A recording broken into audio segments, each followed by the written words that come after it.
अस्सलाम वालेकुम guys, I hope you all are fine. So हम लोग स्टार्ट करने लगे हैं फार्माकोलॉजी। और फार्माकोलॉजी में फर्स्ट टॉपिक हमारे पास है pharmacokinetics and pharmacodynamics, right.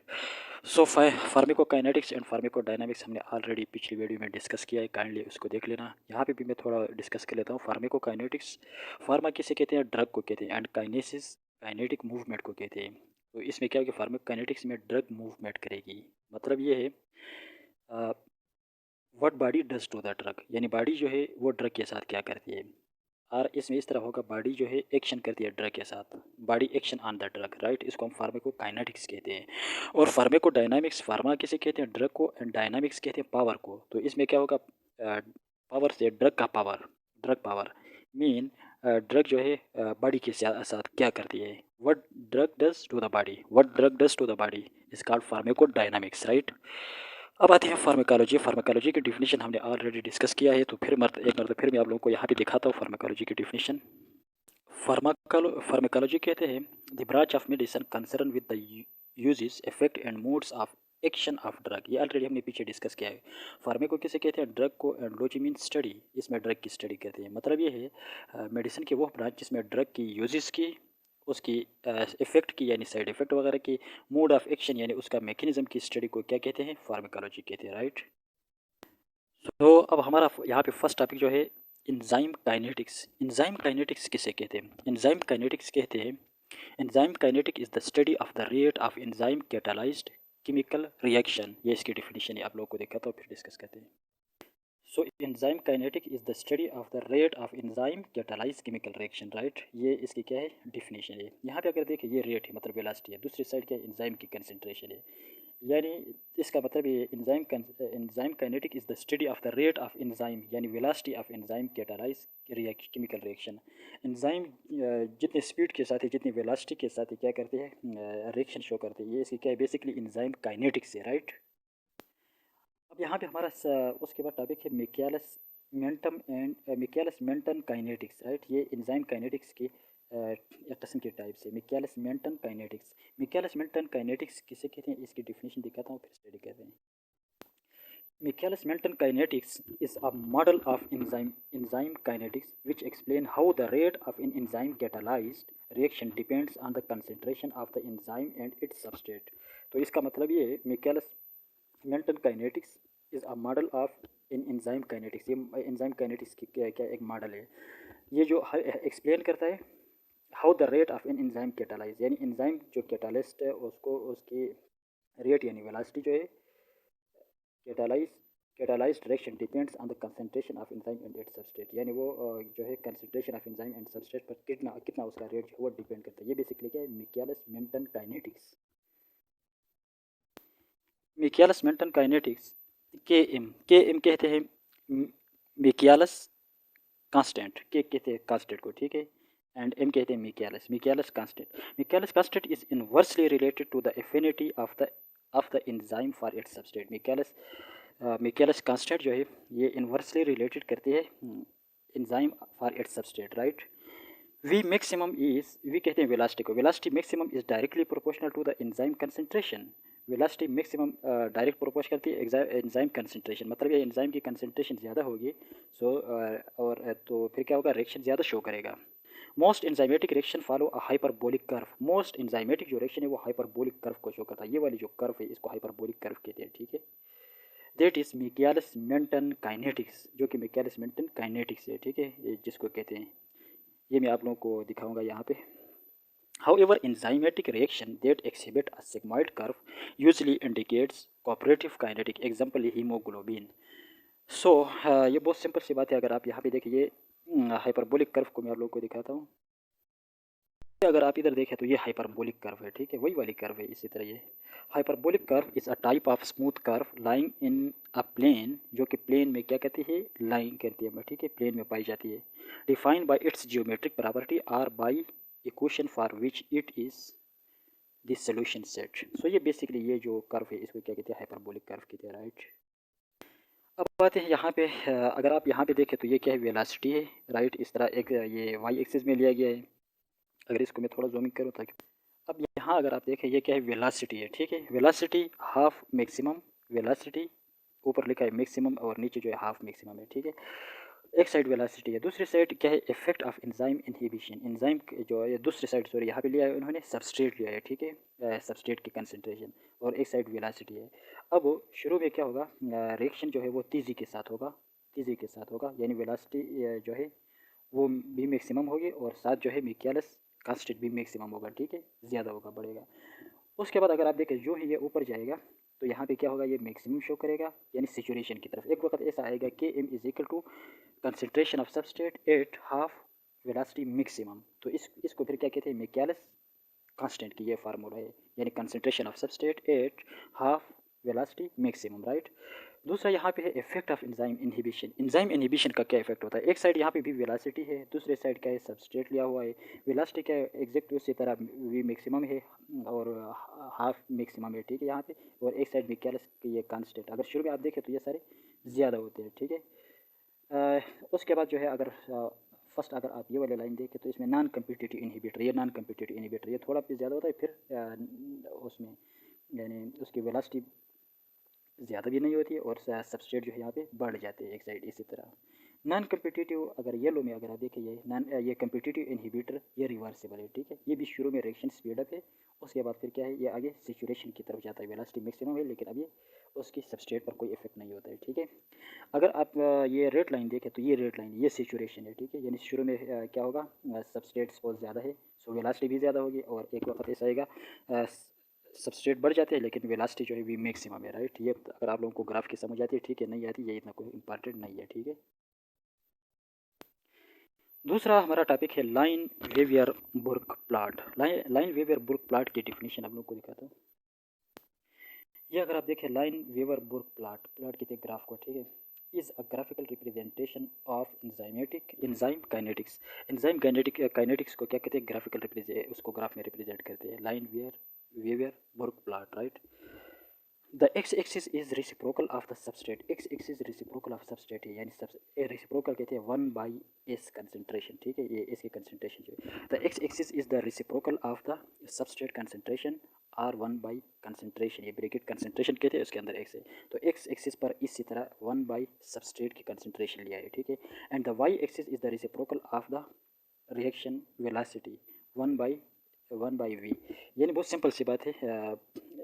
Line wave या बुर्क प्लॉट में हम लोग क्या करते हैं, वाई एक्सिस में वन बाई वी लेते हैं, ठीक है, वन बाई वी लेंगे, यानी वेलास्टिक को लेंगे, और दूसरी साइड में हम क्या करेंगे, वन बाई एक्स एक्सिस में वन बाई सबस्ट्रेट की कंसंट्रेशन को लेंगे, और इसको जब ग्राफ में रिप्रेजेंट करते हैं तो इसको कहते हैं Lineweaver Burk plot, right.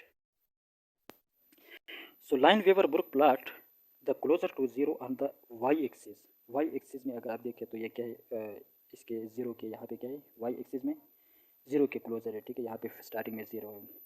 The higher the V maximum, और उस वी जो है क्या है, वन वी मैक्सिमम है, one by V maximum, right. अगर आप इस यहाँ पे डायग्राम में देखें तो the closer to zero on the x axis, यहाँ पे क्या है, closer zero on X axis में ये क्या है, जीरो के क्लोज है। The lower the affinity competitive inhibitor cross each other, whereas non-competitive inhibitor do not.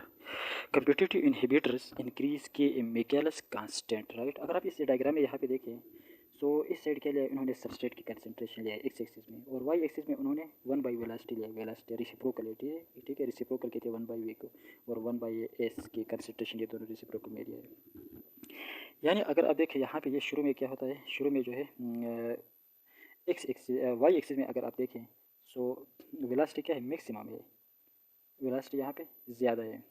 The closer to zero on the Y axis में ये जीरो की क्या है, शुरू में ये जीरो है, वन बाई के एम ए क्या कांस्टेंट क्या है, जीरो है, ठीक है। उसके बाद फिर क्या होता है, वन बाई वेलोसिटी मैक्सिमम है, ठीक है, और उसके बाद ये होता है slope is equal to K m by V maximum, यानी Michaelis constant by velocity maximum uninhibited है। अगर यहाँ पे आप देखें इफेक्ट ऑफ एंजाइम इनहिबिशन में, यहाँ पे तीन ग्राफ लिया, ये रेड है अनइनहिबिटेड है, कम्पिटिटिव इनहिबिटर रिवर्सिबल है, और ये ग्रीन जो लाइन है ये क्या है, नॉन कम्पिटिटिव इनहिबिटर है, ठीक है। सो यहाँ अगर आप देखें तो वही एग्जैक्टली उसी तरह है, एक साइड सबस्ट्रेट की कंसंट्रेशन लिया है, दूसरी साइड वेलोसिटी की concentration, one by velocity one by substrate के, सही है। और ये यहाँ पे अगर आप देखें तो ये सारे क्या है, जीरो से वन बाई मिकाइलस कांस्टेंट जो होगा क्या है, जीरो है यहाँ से, और वन बाई वेलोसिटी मैक्सिमम है उस टाइम, ठीक है। ये ग्राफ है, इनको इतना कोई इम्पॉर्टेंट नहीं है लेकिन फिर बस। उसके बाद नेक्स्ट टॉपिक है, यहाँ पे ये उन्होंने दिया हुआ है कम्पिटिटिव इनहिबिटर रिवर्सिबल। ये आप लोगों ने एक बात याद रखना है, ठीक है। इनहिबिटर जो है ये टू टाइप के होते हैं, competitive inhibitor, non competitive inhibitor, ठीक है। Competitive inhibitor, non competitive inhibitor. और कम्पिटिटिव इनहिबिटर फिर टू टाइप्स के होते हैं, एक होता है रिवर्सिबल रिवर्सिबल कम्पिटिटिव इनहिबिटर और दूसरा होता है इरिवर्सिबल कम्पिटिटिव इनहिबिटर, राइट। सो यहाँ अगर आप देखें competitive inhibitor, reversible competitive inhibitor, irreversible non competitive inhibitor इन्होंने लिया है। और दूसरी साइड उन्होंने लिया है resemble substance overcome by increase substrate concentration binding active side effect on we maximum effect on Michaelis constant pharmacodynamics. अगर ये कह रहा है, पहले हम इसको पढ़ लेते हैं, कम्पिटिटिव इनहिबिटर्स रिवर्सिबल। इसमें कम्पिटिटिव इनहिबिटर रिवर्सिबल में ये सबस्ट्रेट के साथ ही रिजेंबल होगा, ठीक है। जब सबस्ट्रेट के साथ रिजेंबल होगा ओवरकम बाय इंक्रीज सबस्ट्रेट की कंसंट्रेशन भी क्या होगी, ज़्यादा होगी। बाइंडिंग एक्टिव साइड, ये एक्टिव साइड के साथ क्या होगा, बाइंडिंग होगा, ये यस माना होगा, ठीक है। इफेक्ट ऑन मैक्सिमम वेलासिटी से कोई चेंजेस नहीं होगी, मतलब वेलासिटी की कोई चेंज नहीं होगी, ठीक है। और इसका मिकेलिस कांस्टेंट जो है वो इफेक्ट ज़्यादा शो करेगा, इंक्रीज होगा। एंड फार्माकोडायनामिक्स उसकी पोटेंसी जो है, यानी फार्माकोडायनामिक पोटेंसी जो है ऑफ कम्पिटिटिव इनहिबिटर रिवर्सिबल के डिक्रीज होगी, उसकी शिद्दत कम होगी, ठीक है। पोटेंसी शिद्दत को कहते हैं। कम्पिटिटिव इनहिबिटर रिवर्सिबल इरिवर्सिबल में हम देखें, सो वहाँ पे भी क्या होगा, ये सबस्ट्रेट की तरह होगा, लेकिन इसमें इंक्रीज़ नहीं होगी, ठीक है। सबस्ट्रेट की कंसंट्रेशन इंक्रीज़ नहीं होगी, और एक्टिव साइड से ये क्या होगा, बाइंडिंग होगा, ठीक है। और ये मिनिमम इफेक्ट शो करेगा, मिनिमम इफेक्ट। और मिकेलिस कांस्टेंट जो है उसका इफेक्ट जो है वो अनचेंज्ड होगा, और इसकी इफिकासी जो है वो क्या होगी, डिक्रीज या डिक्रीज़ होगी, ठीक है। ये हम पीछे पढ़ेंगे, वहाँ पे आएगा ये इफिकासी एंड पोटेंसी, ये दोनों पढ़ेंगे। नॉन कम्पिटिटिव इनहिबिटर में अगर आप देखें, सो ये सबस्ट्रेट के साथ रिजेंबल नहीं होगा। जब सबस्ट्रेट के साथ रिजेंबल नहीं होगा, सो सबस्ट्रेट के साथ रिजेंबल नहीं होगा, सो सबस्ट्रेट की कंसंट्रेशन क्या होगी, इंक्रीज़ भी नहीं होगी। ये एक्टिव साइड उसके बाइंडिंग एक्टिव साइड के साथ, ये एक्टिव साइड के साथ ये बाइंड नहीं करेगा, क्योंकि ये रिजेंबलेंस इसकी है भी नहीं, ठीक है। और दूसरा जो है इसका इफेक्ट भी फिर क्या होगा, कोई ख़ास इफेक्ट नहीं होगा, कम होगा, और ये अनचेंज्ड होगा। इसकी इफिकासी भी क्या होगी, इफिकासी इसकी डिक्रीज़ होगी। इफिकासी कहते हैं, efficacy maximum effect a drug can produce. जब ड्रग जो है वो मैक्सिमम इफेक्ट प्रोड्यूस करती है ना, एक ड्रग जो है मैक्सिमम इफेक्ट प्रोड्यूस करती है, उसको क्या कहते हैं, इफिकासी। और पोटेंसी कहते हैं amount of drug needed for a given effect, यानी जितने ड्रग जो है वो दी जाती है यानी ख़ास इफेक्ट के लिए, उसको क्या कहते हैं, पोटेंसी कहते हैं। आसान लफ्ज़ में इसको कहते हैं, पोटेंसी को शिद्दत कहते हैं उर्दू में, ठीक है। एंड इफिकासी को मैक्सिमम इफेक्ट ऑफ ड्रग, यानी ड्रग जो है वो मैक्सिमम इफेक्ट में ज़्यादा इफेक्ट प्रोड्यूस करता है, उसको इफिकासी कहते हैं। अब यहाँ पे नेक्स्ट टॉपिक की तरफ आते हैं, बायो अवेलेबिलिटी। ये हमने फर्स्ट वीडियो में भी डिस्कस किया हुआ है, लेकिन यहाँ पे भी कर लेता हूँ। बायो अवेलेबिलिटी उसे कहते हैं जब हम कोई भी ड्रग लेते हैं, और ड्रग जो है हमारे माउथ से होके स्टोमिक में चली जाती है, और फिर इंटेस्टाइन में चली जाती है। इंटेस्टाइन से वो के पोर्टल वेन के ज़रिए लीवर जाती है ड्रग, ठीक है। जब लीवर जाती है तो लीवर में बाज़ ड्रग की मेटाबॉलिज्म होती है। सपोज़ अब हम इंसुलिन ओरली तो नहीं लेते हैं, इंसुलिन अगर ओरली ले, वो उसके फर्स्ट पास मेटाबॉलिज्म होती है लीवर में, वो मेटाबॉलिज्म होती है, आगे सर्कुलेशन में नहीं जाती है। और बकाया और कोई भी मतलब ओरली जो ड्रग है वो हम अगर लें उसको, और वो हमारे लीवर में चले जाए, और लीवर से फिर सर्कुलेशन में जाए। सपोज़ हमने 100% ड्रग लिया है, और 30% जो है वो आगे उसके लीवर में मेटाबॉलिज्म हो, और 70% वो सर्कुलेशन में जाए। तो ये 70% बेसिकली इसकी क्या है, बायो अवेलेबिलिटी है, ठीक है। यहाँ पे पढ़ लेते हैं, fraction of administered drug reaching systemic circulation unchanged, and fraction of administered drug reaching systemic circulation unchanged। वही बात है, जब भी मतलब ड्रग लेते हैं और वो सिस्टमिक सर्कुलेशन में जाए, ठीक है, अनचेंज्ड होगी, उसको क्या कहते हैं, वो जितनी होगी वो उसके बायो अवेलेबिलिटी होगी। अब अगर हम for an I V dose F is equal to bioavailability को एफ से रिप्रेजेंट करते हैं, so F is bioavailability is equal to 100%। मतलब जब हम इंट्रावेनसली अगर कोई वेन में अगर कोई इंजेक्शन वगैरह लगाते हैं, तो वो तो डायरेक्टली क्या होती है, सर्कुलेशन में जाती है, तो उसके बायो अवेलेबिलिटी 100% होगी, राइट। और ओरली जो है F bio availability typically less than 100%। ये वही बात है, क्योंकि उसके आगे मेटाबॉलिज्म होगी थोड़ी कुछ, तो इस वजह से वो कम जो है या ज़्यादा मिसाल के तौर पर जितनी जो सर्कुलेशन में जाएगी वही उतनी उसकी बायो अवेलेबिलिटी होगी, 100 से कम होगी, right. Due to incomplete absorption and first pass metabolism, right, first pass metabolism liver में होती है। Can be calculated from the area under the curve in a plot of plasma concentration over urine. देखिए अगर आप यहाँ पे देखें, ये यहाँ पे इन्होंने वाई एक्सिस में लिया है प्लाज्मा कंसंट्रेशन, एक्स एक्सिस में लिया है टाइम। तो शुरू में अगर आप देखें तो ये ग्राफ ये इसी तरह है, ठीक है। यहाँ पे तो शुरू में अगर आप देखें बायो अवेलेबिलिटी ज़्यादा है, ठीक है, और फिर आई से क्या होती है, टाइम के साथ ही कम होती है, right. A U C I V, मतलब ये आई वी जितनी जो है आई वी जो है इनकी क्या है, इसकी आई ए यू वी कहते हैं, ए यू वी कहते हैं area under curve, area under curve, right. The area under the plot of plasma concentration of a drug versus time after dose, right. मतलब ये है, अगर ये जितनी जो कर्व इसकी एरिया जो होगी, ये इसका क्या है, ये इसका है एरिया अंडर कर्व, जिसको ए यू सी से रिप्रेजेंट करते हैं। सो आई वी में अगर आप देखें इंट्रावेनसली उसकी कर्व क्या है, ज़्यादा है, ठीक है। यहाँ पे ज़्यादा है, शुरू में ज़्यादा है, फिर आहिस्ता आहिस्ता कम होती है। और जो ओरली हम जो लेते हैं वो शुरू में क्या है, कम है, शुरू में कम है क्योंकि सर्कुलेशन में डायरेक्ट तो नहीं पहुँचती है, फिर जब फिर लीवर से हो के फिर आगे क्या होती है, सर्कुलेशन में पहुँच जाती है, फिर ज़्यादा होगी फिर कम होगी। तो ये ए यू सी जो है ओरल क्या होती है, उसकी एरिया अंडर कर्व कम होती है, राइट। यहाँ पे अगर आप देखें तो F bioavailability is equal to, उसके लिए लिखा है area under curve oral divided by dose I V into dose I V divided by dose oral into area under curve I V, right. तो ये यहाँ पे उन्होंने लिखा है, ये इसकी क्या बाई अवेलेबिलिटी इस फार्मूले से हम फाइंड कर सकते हैं। उसके बाद जो है हमारा यहाँ पे टॉपिक है next, volume of distribution. Volume of distribution मतलब ये theoretical volume occupied by the total amount of drug in the body relative to its plasma concentration, यानी theoretical volume occupied by the total amount of drug in the body relative to its plasma concentration.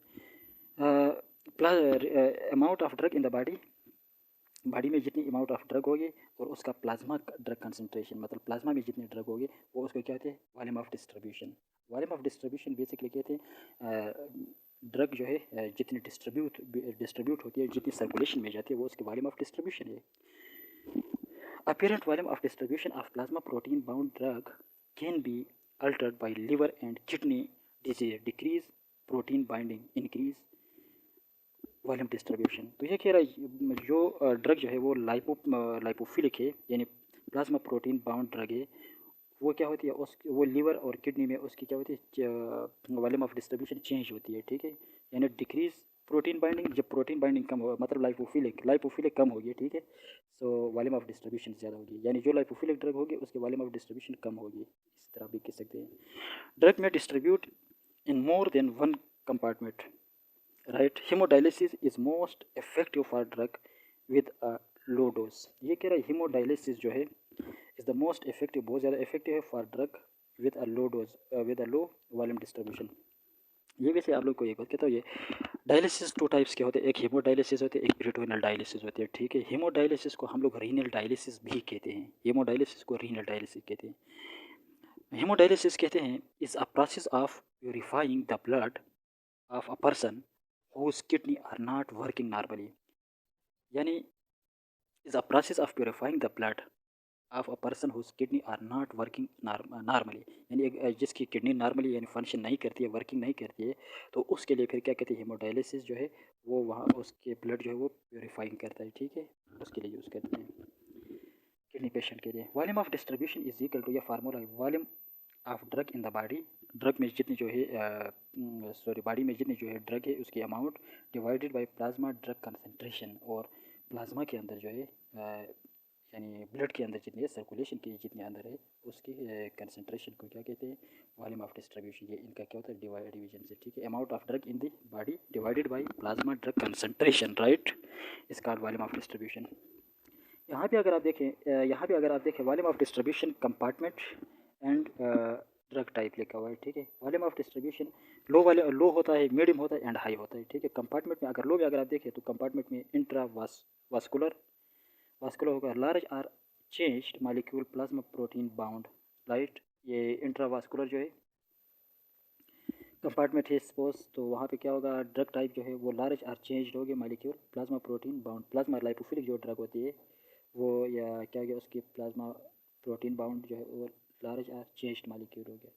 Medium में अगर आप देखें ई C F कहते हैं extra cellular fluid, तो इसका drug type होता है क्या, small hydrophilic molecule, small hydrophilic molecule जो है वो एक्स्ट्रासेलुलर फ्लूइड कंपार्टमेंट में क्या करती है, मीडियम होती है, ठीक है।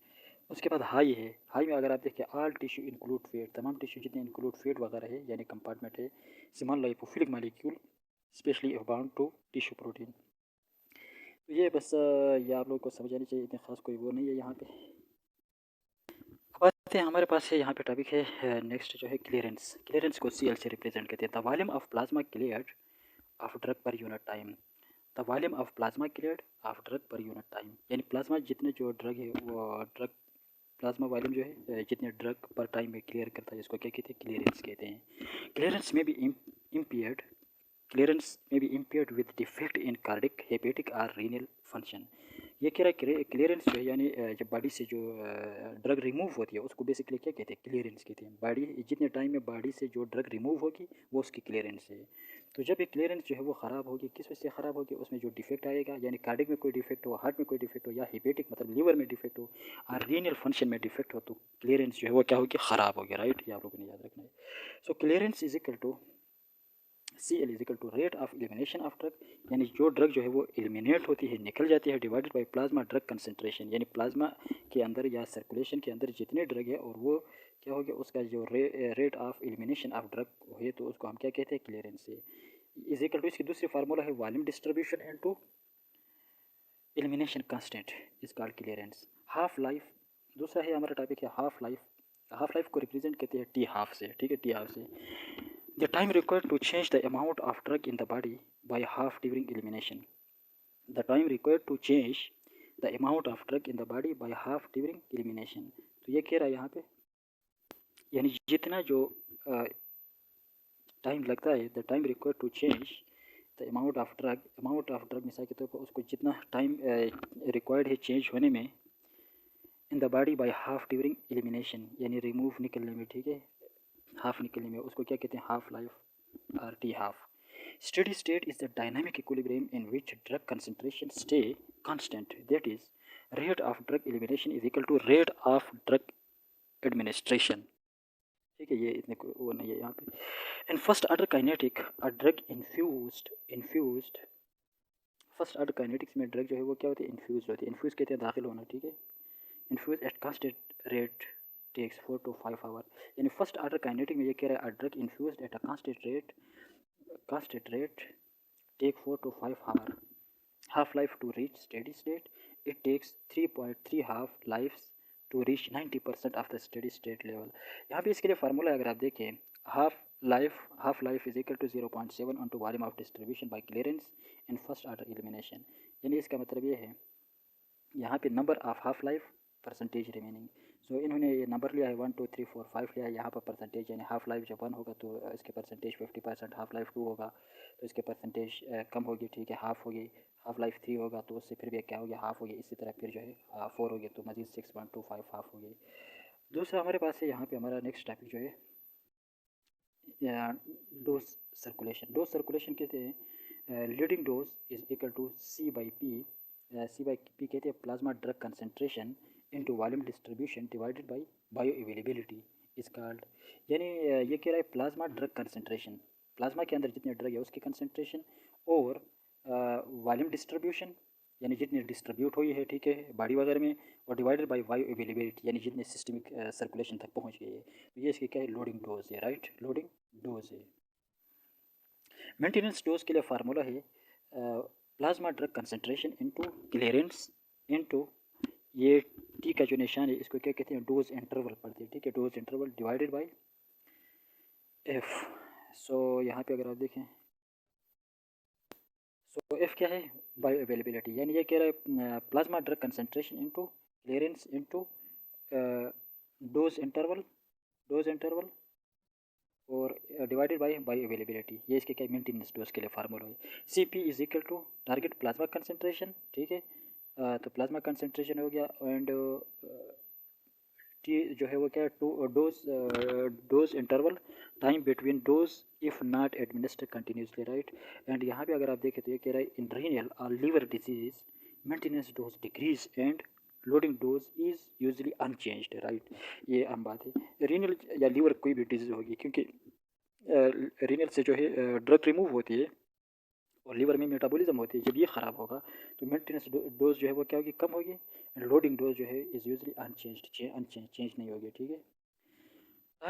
Time to steady state depends primarily on T half. T half पे क्या कहता है, हाफ लाइफ पे। Time to steady time to steady state depends primarily on T half and is independent of dose and dosing frequency। सो यहाँ पे कोई इतनी important ये कोई ख़ास ये बातें वगैरह नहीं है, बस सिर्फ डिफिनीशन याद रखें, बस इजी है। अब नेक्स्ट हमारा टॉपिक है ड्रग मेटाबॉलिज्म। ये ड्रग मेटाबॉलिज्म को अगर आप देखें तो geriatric patient lose phase one first. Geriatric patient कौन से पेशेंट होते हैं? Geriatric patient refer to medical care of older adult. ये मेडिकल मतलब मीन्स 65 ईयर से जो ज़्यादा जो ओवर एज लोग होते हैं उनको जीरियाट्रिक पेशेंट कहते हैं, ठीक है। मैं आप लोगों को दिखाता हूँ यहाँ पे। ये आप देखें जीरियाट्रिक पेशेंट, ये जीरियाट्रिक किसे कहते हैं? रिलेटेड टू ओल्ड पीपल को, ठीक है, यानी 65 से ऊपर, specially with regard to their health care, यानी जिनको हेल्थ केयर की ज़रूरत होती है। An old person who is receiving special care, तो इसको हम क्या कहते हैं? जीरियाट्रिक को कहते हैं। अगर आप ये डायग्राम देखा, ये क्या है? जीरियाट्रिक पेशेंट है, ठीक है। ये दादी अम्मा जो है, अगर आप देखें ये भी क्या है? जीरियाट्रिक पेशेंट है, 65 ईयर से जो ऊपर एज होती है, ठीक है। सो यहाँ पे कह रहा है geriatric patient loss phase one first को क्या करते हैं? लॉस करते हैं। Patient who are slow accelerators have increased adverse effect from certain drugs because of decreased rate of metabolism, example isoniazid। ये isoniazid तो एंटी ड्रग है ना, ट्यूबरकुलोज के लिए। So patient who are slow accelerators, यानी patient जो है वो स्लो हो जाता है एसिटाइलेटर से, ठीक है। हैव इंक्रीज एडवर्स इफेक्ट, उसका एडवर्स इफेक्ट बढ़ जाता है from certain drugs because of decrease rate of metabolism, example isoniazid। Drug can be metabolized by either or both phase one and phase two reaction. Drug जो है वो metabolise होती है phase one and phase two reaction में। These reaction serve to bioactive और de active substance and do not have to take place sequentially, right? Example, phase 1 can follow phase 2 or take place as a single reaction। यही नहीं, कोई ख़ास वो नहीं है यहाँ पे। बस याद रखना है, ड्रग मेटाबॉलिज्म जो है ये जीरियाट्रिक पेशेंट। तो यहाँ पे अगर आप देखें ये लाइपोफिलिक ड्रग है। लाइपोफिलिक ड्रग वो ड्रग होती है जो फेट लिपिड सॉल्युबल होती है, ठीक है, उसको लाइपोफिलिक ड्रग कहते हैं, लिपिड सॉल्युबल को। इसमें इसका फेस अगर आप वन देखें, यहाँ पे क्या होता है? प्रीडोमिनेटली साइटोक्रोम P450 डिपेंडेंट होती है ये। इसमें रिडक्शन होती है, ऑक्सीडेशन होती है एंड हाइड्रोलाइसिस होती है। स्लाइडली पोलर मेटाबोलाइट्स, एक्टिव और inactive relative oxygen metabolites, right. और पोलर ड्रग जो है, यानी पोलर ड्रग वो ड्रग जो वाटर सॉल्युबल हो, ठीक है, वाटर सॉल्युबल हो, और वो वही वाले ड्रग जो है वो लिपिड सॉल्युबल है। इसमें फेज टू में क्या होगा? रिएक्टिव ऑक्सीजन मेटाबोलाइट्स होगा, मिथाइलेशन, ग्लूकोर्निडेशन, एसिटाइलेशन एंड सल्फेशन, इसमें ये होगा। ये वेरी पोलर होगा, ठीक है। ये वाली जो ड्रग होती है वाटर पोलर ड्रग जो होती है, वाटर सॉल्युबल ड्रग, ये क्या होती है? वेरी पोलर हाइड्रोफिलिक मेटाबोलाइट होती है, एक्सेप्ट एसिटाइल मेटाबोलाइट। ये एसिटाइल मेटाबोलाइट के अलावा बाकी ये जो है ये क्या होती है? वेरी पोलर होती है, हाइड्रोफिलिक होती है एंड मेटाबोलाइट्स होती है।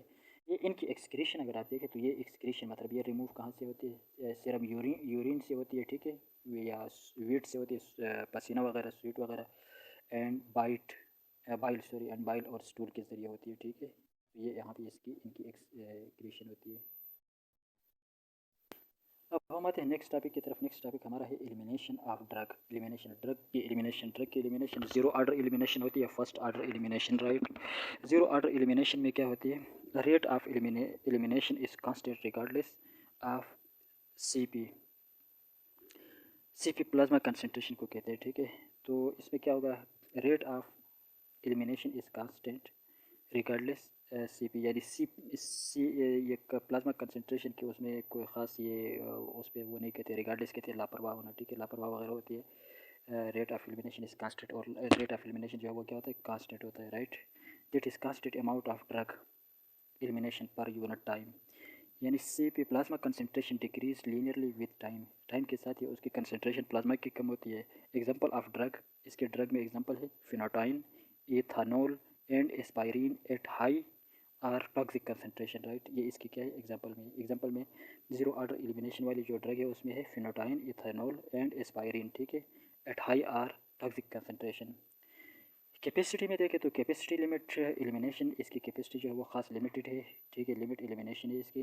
पी ई ए कहते हैं, यहाँ पे इन्होंने नॉमिनेशन दिया हुआ पी फिनटाइन, एथोनाइल एंड एस्पायरिन है, ठीक है। अब पी इज़ राउंड, पी जो होता है वो राउंड होता है, shape like to zero in order, यानी मतलब ये पी जो है वो क्या होता है, राउंड होता है ना, मतलब ज़ीरो आर्डर में आता है, ठीक है। तो पी से कौन सी मेडिसिन होती है, फिनटाइन, इथानॉल एंड एस्पायरिन, ये बेसिकली ज़ीरो आर्डर में एलिमिनेशन में। फर्स्ट ऑर्डर एलिमिनेशन में अगर आप देखें तो फर्स्ट ऑर्डर एलिमिनेशन में rate of first order elimination is directly proportional to the drug concentration, यानी rate of first order elimination, first order में जो एलिमिनेशन होगी, जो निकल जाएगी, वो क्या होगा, is directly proportional to the drug concentration. Drug concentration के साथ ही क्या कहता है, डायरेक्ट प्रोपोर्शनल होता है, ठीक है। Rate of first order elimination is directly proportional to the drug concentration, और वहाँ पे क्या लिखा है, rate of elimination is constant regardless of CP, यानी प्लाज्मा में जितनी कंसंट्रेशन होगी वो फिर उसके रेट ऑफ एलिमिनेशन जो है वो क्या होगी, यानी रेट ऑफ एलिमिनेशन कितनी निकलना वो कांस्टेंट होगा, और यहाँ पे डायरेक्टली प्रोपोर्शनल होगी, मतलब ये जितनी कंसंट्रेशन होगी उतनी ही क्या होगी, एलिमिनेशन होगी drug. That is constant fraction of drug elimination per unit time, यानी उसमें ड्रग जो है वो जितनी एलिमिनेशन, वही बात है, जितनी उसकी एलिमिनेशन होगी इतनी क्या होगी टाइम के साथ ही, that is constant fraction of drug elimination per unit time. यानी ये कह रहा है C P plasma concentration decrease होता है एक्सपोनेंशियली विद टाइम, ठीक है, टाइम के साथ ही प्लाज्मा में उसकी कंसनट्रेशन क्या होती है, कम होती है। अप्लाइज टू मोस्ट ड्रग्स, तमाम अक्सर ड्रग्स पर यह क्या होती है, अप्लाइज होती है। Flow dependent elimination, flow dependent elimination, इस यहाँ पे उसने लिखा है, यानी ये जितनी मतलब फ्लो होगा, फ्लो डिपेंडेंट करता है एलिमिनेशन पर, ठीक है। यहाँ पे ज़ीरो ऑर्डर दिया है, फर्स्ट ऑर्डर दिया, अगर ज़ीरो ऑर्डर एलिमिनेशन को आप देखें तो एलिमिनेशन रेट ये स्लोप है, ठीक है। एक साइड उन्होंने लिया है ड्रग प्लाज्मा कंसंट्रेशन, दूसरी साइड लिया है टाइम लिया है, एक साइड लिया है ड्रग प्लाज्मा कंसंट्रेशन, राइट। अगर आप देखें यहाँ पर फर्स्ट में अगर आप देखें तो फर्स्ट में आप देखें तो first half, second half and third half, मतलब यहाँ पे सारा क्या होता है, टू यूनिट पर हावर, यानी फर्स्ट हावर में अगर आप देखें फिर भी 2 यूनिट पर हावर है, सेकंड हाफ में भी 2 यूनिट पर हावर है, ठीक है, और स्टार्टिंग में भी 2 यूनिट पर हावर है जीरो ऑर्डर एलिमिनेशन में। तो मतलब ये है रेट ऑफ एलिमिनेशन मतलब कांस्टेंट है, एलिमिनेशन मतलब एक ही जितनी जो है कांस्टेंट वो रिलीज होती है, मतलब इसका ये है टाइम हावर, यानी टाइम मिसाल के तौर पर बढ़ जाता है, लेकिन ड्रग जो है वो मिसाल के तौर पर अगर थोड़ी अगर पहले 5 अगर रिलीज होती है तो वही ड्रग वही फिर टाइम टाइम बढ़ रहा है, लेकिन ड्रग जो है वही 2 यूनिट पर हावर 2 यूनिट रिलीज होती है, यानी पर हावर 2 यूनिट पर हावर 2 यूनिट पर हावर, तो मतलब ये इसमें रेट ऑफ एलिमिनेशन जो है वो क्या कांस्टेंट है। Time of T half decrease as concentration decrease, time of T half जो है वो क्या होता है, टाइम ऑफ हाफ, ये हाफ है, ठीक है, half life is concentration decrease, यानी कंसनट्रेशन क्या होगी, डिक्रीज होगी, और टाइम जो है वो क्या होगा, हाफ टाइम के साथ ही। यहाँ पे है ये दूसरा, अगर फर्स्ट ऑर्डर एलिमिनेशन में आप देखो एलिमिनेशन रेट स्लो पे, यहाँ पे क्या है ड्रग प्लाज्मा कंसंट्रेशन दूसरी साइड से हावर है। अब यहाँ अगर आप देखें तो क्या होता है, फर्स्ट हाफ टाइम में, सेकंड हाफ टाइम, ये हाफ टाइम को हम लोग क्या कह रहे थे, हाफ लाइफ कह रहे थे, ठीक है, हाफ लाइफ। ये अगर आप देखें तो second half life, third half life, यहाँ पे भी क्या होता है, फर्स्ट में 4 यूनिट पर हावर, मतलब पहले इतनी एलिमिनेशन हो गई है, दूसरे में 2 यूनिट पर हावर, फिर 1 यूनिट पर हावर, यानी शुरू में ज़्यादा होती है और फिर क्या होती है, कम होती है, और इसी तरह टोटल जो है उसका हमने यहाँ पे पढ़ा था, ये first order elimination rate of first order elimination is directly proportional to the drug concentration, मतलब ड्रग कंसंट्रेशन जितने प्लाज्मा के अंदर होगी उतनी ही उसकी एलिमिनेशन जो है वो क्या होगी, मतलब उसकी इतनी एलिमिनेशन होगी ड्रग की, जितने प्लाज्मा में होगी उतनी स्पीड के साथ ही उतनी क्या होगी उसकी एलिमिनेशन होगी, यानी first order elimination rate is equal to slow bracket to slope, यहाँ पे लिखा है time of half life is constant as concentration decrease, time of half life जो है वो कांस्टेंट है, एज कंसंट्रेशन डिक्रीज, कंसंट्रेशन कम होती है, so time of half life जो है वो कांस्टेंट है। अब इसका हम लोग लास्ट टॉपिक कर लेते हैं, ठीक है, उसके बाद फिर उसका सेकंड पार्ट करेंगे। Urine pH and drug elimination, urine pH and drug elimination, ये टॉपिक है, ठीक है। Ionized species are trapped in urine and cleared quickly, ionize जो स्पीशीज होते हैं वो क्या होते हैं, यूरिन में क्या होते हैं, वो ट्रेप होती है, मतलब फंस जाते हैं यूरिन में एंड क्लियर क्विकली और जल्दी से निकलती है। न्यूट्रल फॉर्म कैन बी रीअब्जर्व और न्यूट्रल फॉर्म जो होती है वो क्या होती है, रीअब्जर्व होती है। अगर आप देखें यहाँ पे urine pH and drug elimination, इसमें वीक एसिड है, वीक बेस है एंड पीके है, ठीक है। अब वीक एसिड में आप देखें एग्जांपल वीक एसिड का है फिनो बारबिटल मेथोट्रेक्सेट, ठीक है, मेथोट्रेक्सेट हो गया, एस्पायरिन सिलिसाइलेट्स, ये ड्रग जो है ये क्या है, इसका वीक एसिड है, ठीक है। ये सारी ट्रेप्ड इन बेसिक इन्वायरमेंट, ये बेसिक इन्वायरमेंट में क्या होती है, ट्रेप्ड होती है, फंस जाती है या पकड़ लेती है, इस तरह भी आप कह सकते हैं। Treat overdose with sodium bicarbonate to alkaline urine, ये ट्रीट ओवरडोज, ओवरडोज किसे कहते हैं, मतलब कोई चीज़ आपको जितना रिक्वायर्ड है और उससे ज़्यादा मिसाल के तौर पर कोई खा ले या तो वही ओवरडोज होता है। When you take more than the recommended amount of something, अपना मेडिसिन और ड्रग, मतलब ड्रग आपको जितनी रिकमेंड नहीं है लेकिन इतने आप ले रहे हैं, तो ये क्या ओवरडोज में आता है, ठीक है। सो यहाँ अगर आप देखें सो लिपिड सॉल्युबल है, RCOOH, मुझे एसिडिक एसिड लग रहा है, तो यहाँ पे ये जब ब्रेक डाउन होता है ये क्या होता है, RCOO नेगेटिव ट्रैप हो गया है और H पॉजिटिव, ठीक है।